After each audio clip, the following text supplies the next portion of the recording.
Hi, good evening, Blues. Everton drawing 1-1 against AS Roma. This is the follow Everton reaction to the match.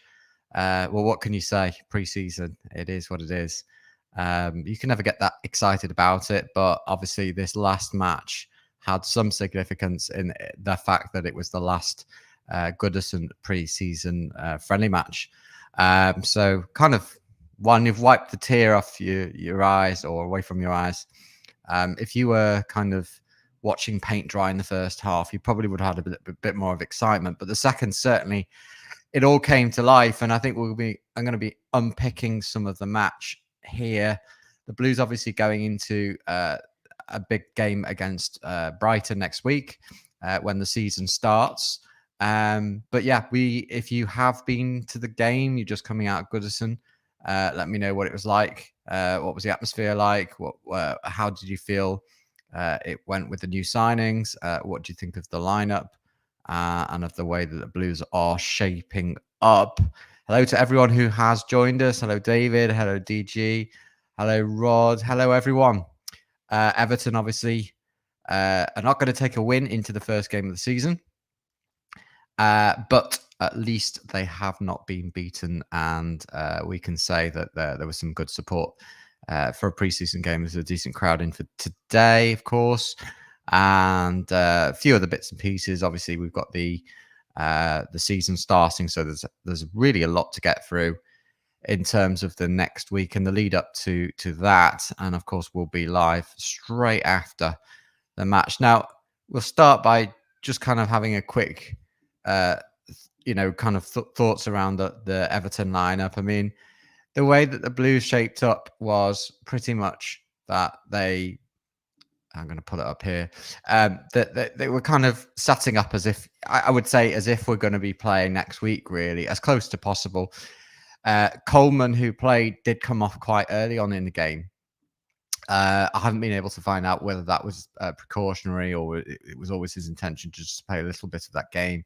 But basically came off and Ashley Young came on. Otherwise, this was the side. And I'm curious to know what you think of the side and whether you think that this is going to be the side that Everton and that Dyche go into next week's game with. Some familiar faces. I mean, the general side is pretty much the same as last season. You've got Jake O'Brien there. You've also got Tim. But pretty much it is like 9 of the 11. And obviously we did see subs in the second half, as you do expect to see subs. But we're playing a decent side here in Roma. And, you know, they finished 6th in Serie A, and it's a strong league. And it's no easy feat. So I think it was good on Everton. There's probably political reasons as to why what we ended up playing against Roma.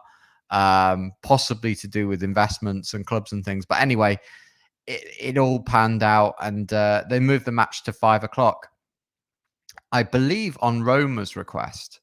But there was the Community Shield at 3 o'clock as well. So I suppose it allowed people to watch that. I only watched the first half an hour of the Community Shield. I don't know whether you watched it or not.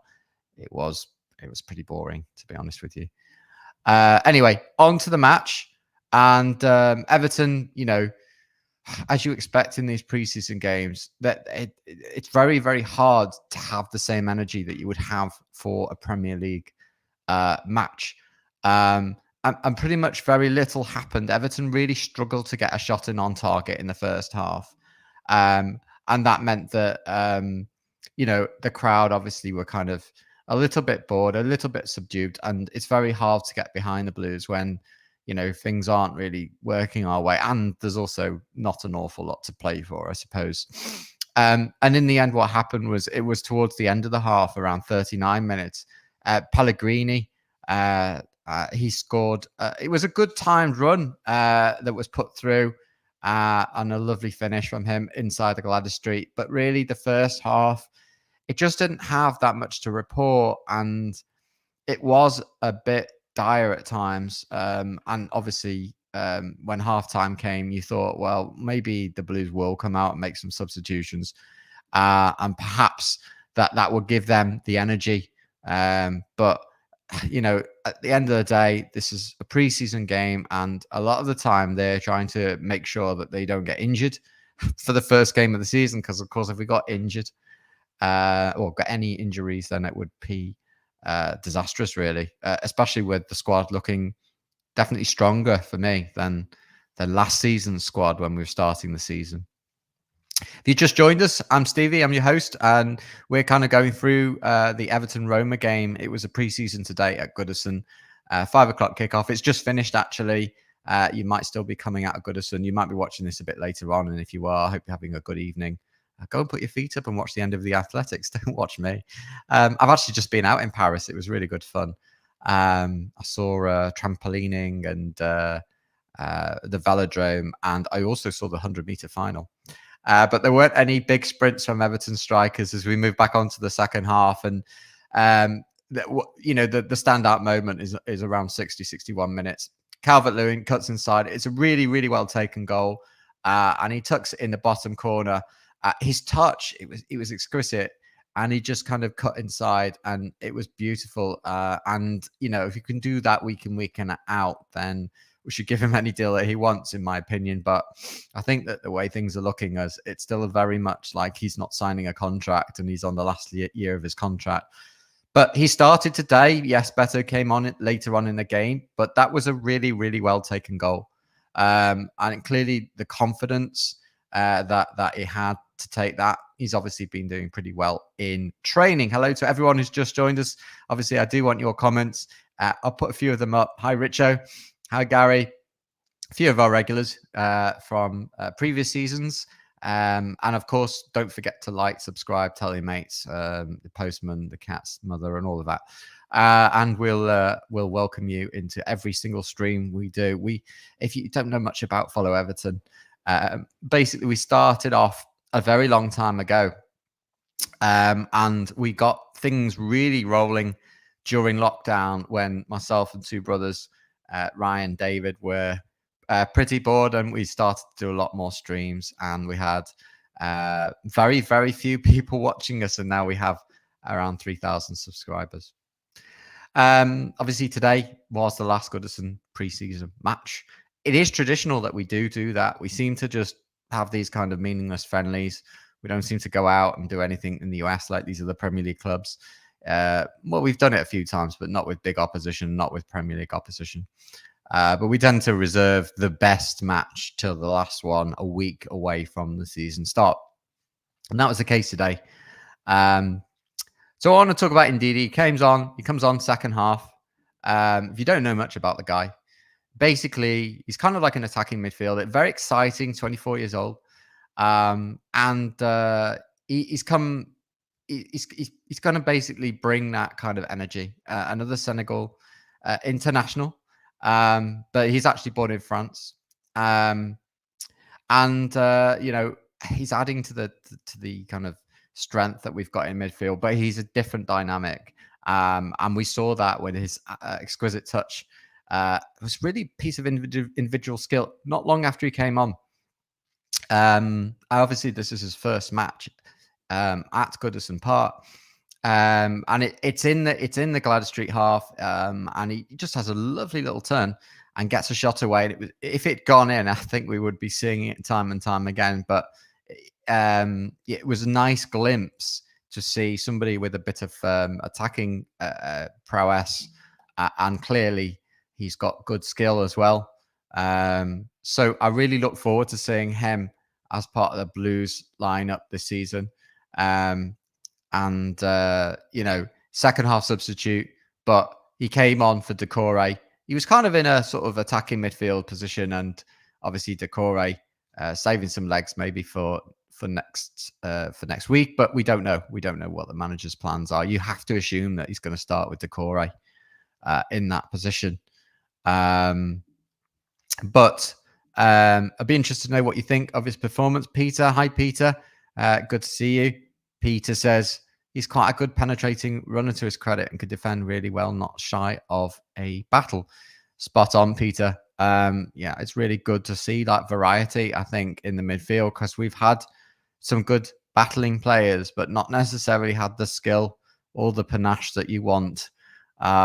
it's a while since we've seen that. That Manny Fernandez style player, somebody who can just take on the ball, be a bit more bold with it, and get a shot away, and link up play as well. We've really missed the creativity. It's been a chronic problem for Everton. We've had some players like Barkley and things try and do things for us, but it's been a few seasons since we've had a genuine creative player in the midfield. So, it's still early days. Many of these signings that Everton have brought on have yet to fully bed in. And we have to kind of bear that in mind, that, they'll probably get better as the season goes on. But it's really encouraging that we've got this strength and depth. And I think without that strength and depth, we would probably struggle again. But we seem to have better squad depth than we had this time last year. As the second half went on, the match went from paint drying stuff to actually being almost like a thriller. There was a Calvert-Lewin shot not long after his goal, and this was obviously after the Ndiaye shot. The keeper makes a good save. It could have gone in as well. I mean, basically, again, obviously at the Gladys Street end, it's just the keeper comes out. Actually, he does pretty well. Calvert-Lewin was kind of trying to dink it over him, but just failed with that. But he got himself into the area to make the chance, and I think that was what was key here. Everton were linking up better, and I think generally that the play was of a higher notch in the second half. So maybe Dyche gave them a bit of a talking to. Who knows what went on in the dressing room at halftime. And 68 minutes, another shot from Harrison. And then 73, another shot from Harrison, another comfortable save. So it's good because there's been so many times when you've seen Everton play, and we've seen us, whether it's home or away, to be honest, but more than home, just not being brave, not taking a shot and going for it. Why not? Why not have a shot? If you don't shoot, you don't score. I mean, we saw with Garner Gay, he scored towards the end of last season by just taking it on. We want that excitement back. And this is our last season at Goodison, so why should we not enjoy it? Why should it not be a better season? But I'm going to ask you in a minute where we're going to finish for those who are watching. But before we do that, just pull up some of the key stats from the game. Everton didn't have the lion's share of the possession. I mean, Roma were actually quite a decent side. They had a higher proportion of possession and more passes. They were slightly more accurate with the ball, but we weren't bad. Both sides had 3 shots on target. Obviously, 1 going in a piece. If you've just joined us, maybe come out of Goodison, just having a look at some of the stats here after the friendly with AS Roma this evening and the Blues' last game at Goodison that basically doesn't count for anything. So decent number of shots. It's a preseason game. Obviously, you don't expect cards unless things are malicious. And only 1 offside, and that went Roma's way. Sadly, Everton didn't penetrate that much with corner chances. But I think maybe if you'd said to us before the game we're going to get a draw against Roma, you would say, well, maybe that's about right, because where they are in the Italian league is significantly higher than where we are in the Premier League. Whether you decide to compare the Premier League against the Italian league or not is up to you. It is a strong league. You can't argue with that. Yes, they play in a different style, but at the end of the day, this was probably a game where it's more important not to get beat. You just don't really want the confidence to get knocked. You don't want to lose this game 3-0. I'm pleased we didn't, and that we kind of showed glimmers of chances, and fair credit to us. Fair credit. I mean, it's a preseason game. But yeah, I think that the Roma goal was really good. The Calvert-Lewin goal was really well taken. We probably played a little bit better second half than them, and maybe they significantly edged it in the first half. Obviously, we have had a few comments come in. I think Taffrin says Tim was solid in midfield. Yeah, absolutely. Did a really good job, and obviously complemented by some of the other players who've kind of been almost mainstays of the Everton lineup. And I think that there's a bit of continuity. It's nice to see the fresh legs, but alongside these new players, and that's what you want. I mean, it's probably the first season I can remember in ages where Everton haven't got to this point with like no signings and still waiting for 1 or 2 deals to go through. They've actually done the business, or well, we expect that there could be one more signing. There's talk of there's actually talk of Tammy Abraham, who was on the bench for Roma today. That there are talks of possibly bringing on another striker. I just hope that Calvert-Lewin doesn't leave and then we're left short. But anyway, it is what it is. Yeah, Raymond's funny. She started the same team as last year. No wonder we didn't have a is that salmon you've got there? Or is it somebody else? Well, anyway, it's a huge fish.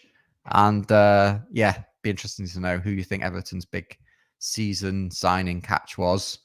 Now, anyway, going to the new season, let's ask you, where do you think we're going to finish? I've done this a few years in a row, and to be honest, I haven't been that far wrong. I think the year that we finished 17th, I predicted 17th, and I can't remember for the life of me where I predicted last season. But obviously, we didn't think that we would have this issue with the points deduction. I mean, of all seasons, obviously, it was stressful, but it also was the one season where we probably could have afforded that because we did put together a couple of runs. Obviously, there was that long run of not winning.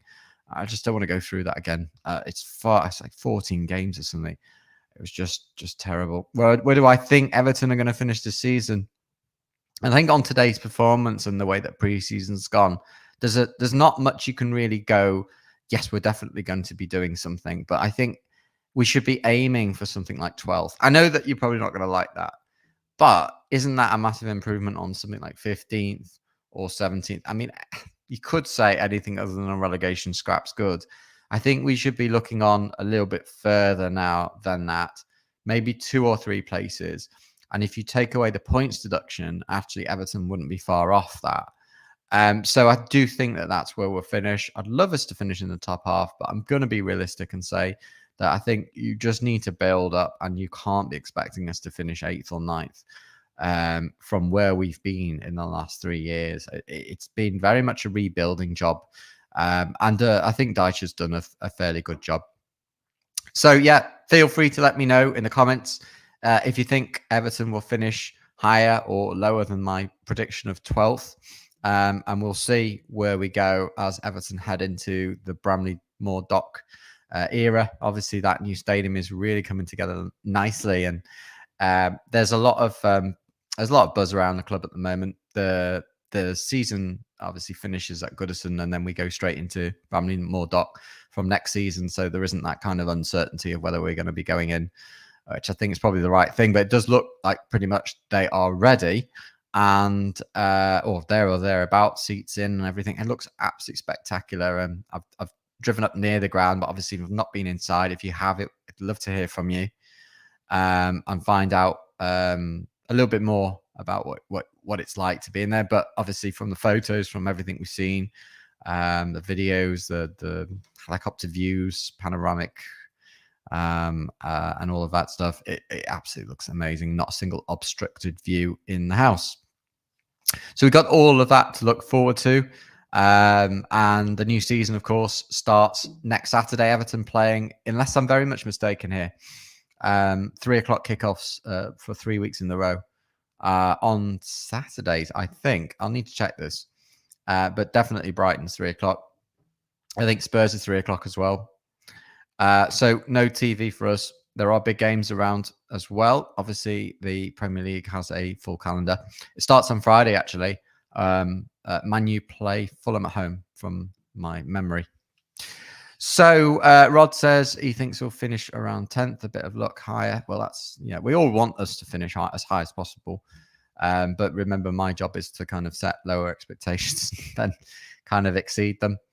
Guys, what do you think about the kit? I don't think the away kit's out yet. Is the away kit out? The season's a week away. Everton are always very slow with this kind of season, just with everything, to be honest with you. I saw a post out earlier today, and I'm wearing this is the new Pro kit, actually, splurged. I had to remortgage my house to get this. But basically, they're offering a badge that you can get stuck on. If you order the kit now, you're in a better position because you can get this Goodison badge. And of course, everyone knows that you want the badge. I want the badge. I'm actually really annoyed with Everton because they're now offering the badge, but they weren't. And it shows 1892 and Goodison and all of that. That should have been part of the kit, Everton. I don't know who's running the club. They say that that they consulted supporters. But to be honest with you, we've consulted supporters, enough of them to know that pretty much, you know, I mean, what's the sample size? Is it 5 people in the street?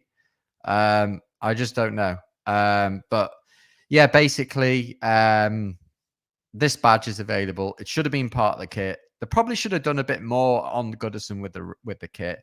Then you have the chaos of the fact that the third kit, which they made the away kit, the one without the badge, the one with the St. Rupert's Tower. Then they said that was to do with the lights at Goodison. I think they designed it and then they spun it that way. That's I work in marketing, so I'm pretty sure that that's what they do. They switched that, and I don't think the away kit's out. Am I wrong? The white one, the one that's been leaked, you could probably order it from China. The kits are expensive. That's what makes me aggrieved. The fact that you've now got to take the shirt in and get that badge on, and they know everyone wants that badge, and I wouldn't be so bothered. But I am a collector, and also it's very special. This last season in Goodison is so special that you kind of want to have the memorabilia, and that's why Everton have got these commemorative books and you know, the season ticket cards that have come out and all of that jazz. So anyway, off the field, well, things will get better.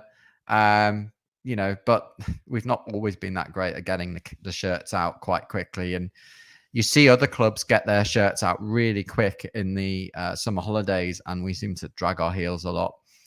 Big fan of Castor, but the prices of the kits is a little bit cost prohibitive for a lot of people, given the fact that they change them every season. I remember what it was like. They used to do it every 2 seasons. And I think Luton Town actually have gone in and said, no, we're not changing the kit. We're going to leave it the way it was. Now, there's probably more than meets the eye, but obviously it's being really kind on supporters. But maybe it helps them to kind of reminisce or feel like a Premier League player. Who knows what the real thinking was behind that? But they've said, we're going to run it another year. Could Everton run this another year? Yes, but it's all about money, unfortunately, when it comes to these things. As we see with the additions of this badge, that if you want, you now have to kind of take it in, I guess, and pay the extra money rather than just get it all part and parcel. I mean, just to let you know, there is a Castor thing on there already, so it wouldn't have taken them a lot to do that and put that in. What do I think of the Pro Kit? It's pretty good. It's I haven't seen the original, but I imagine that it's just better if you're kind of training or you're doing anything like that. It's probably the nicest kit in a while for me, but there's been a lot of people going on about badges and stake. The sponsor, considering this is what the players are wearing, you'd expect a kind of a proper rind on sponsor, like a really nice one. I've got a Bayern Munich, I shouldn't say this, but I went to Munich and I went to a match and all of that. I got a Bayern Munich Pro Kit, and that, my goodness, that's made by Adidas. That's in another league. But this is pretty good, and I do like Castor. They make a lot of the cricket stuff, and the main thing is it's in the right colors. No collar, obviously, this year. It's kind of got this almost French-like collar here with the round neck and the texture from one of our historic logos as well from way back when. But yeah, that's enough about the kit. The match obviously ended 1-1. We're going to wrap things up in a minute, but I just want to tell you what's coming on Follow Everton. So throughout the season, we'll have candid reaction post-match, every match, without fail, rain or shine. And we usually go live within 5 to 10 minutes of the whistle. Sometimes we do watch-alongs, but they can be difficult because you don't always have the right stream at the same time, and they can spoil it for people. We also go midweek before matches. If the match is on a Saturday, we typically will do it on a Thursday. And if it's on a Sunday, then we may do it on the Friday. And we will also have little shows and candid little pop-ups in between. Do make sure that you join us throughout the season, because it's a place where you can express your views. We don't hold anything back, and really, from myself and from everyone at the team, we look forward to having your company throughout the season. But from me, from Stevie, from Everton, follow Everton this evening, post Roma match. I'd like to wish you a good evening, have a good night, and enjoy the rest of your weekend. Goodbye for now.